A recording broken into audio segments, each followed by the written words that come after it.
For the first time, Greater Victoria has an idea of how much money is being generated by arts and culture in the region. A study released today shows some impressive numbers. Now, artists are hoping the findings will help them get their due. Kylie Stanton reports.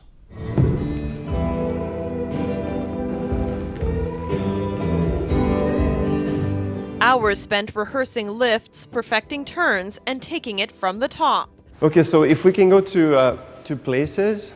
Sweat and pain, that's all in the name of art. We start at 9 o'clock every morning, and then we go until 4, and we work Monday to Friday.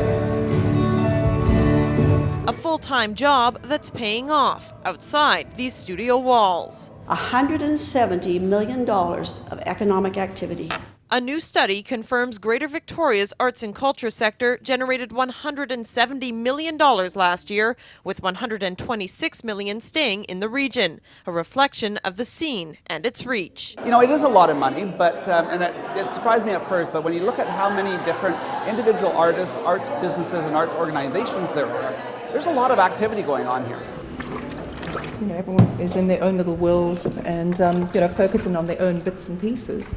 But there's a lot happening out there. From a small pottery studio where clay is molded to large-scale productions at the Belfry. 5, 6, 7, 8, 9, 10, 11, 12, 13. Spending is involved. Whoa, that's hard. But it's the spillover before and after events like this that's really adding up.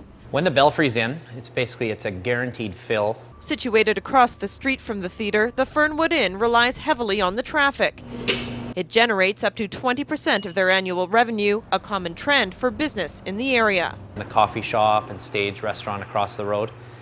So it doesn't just bring money and business to us, but it helps out the whole of Fernwood Square. It's this neighborhood's share of the $170 million, a number that could play an important role for future funding. I think the arts organizations, particularly the ones that are lobbying for funding, will be able to use these numbers and say, look, here's the return.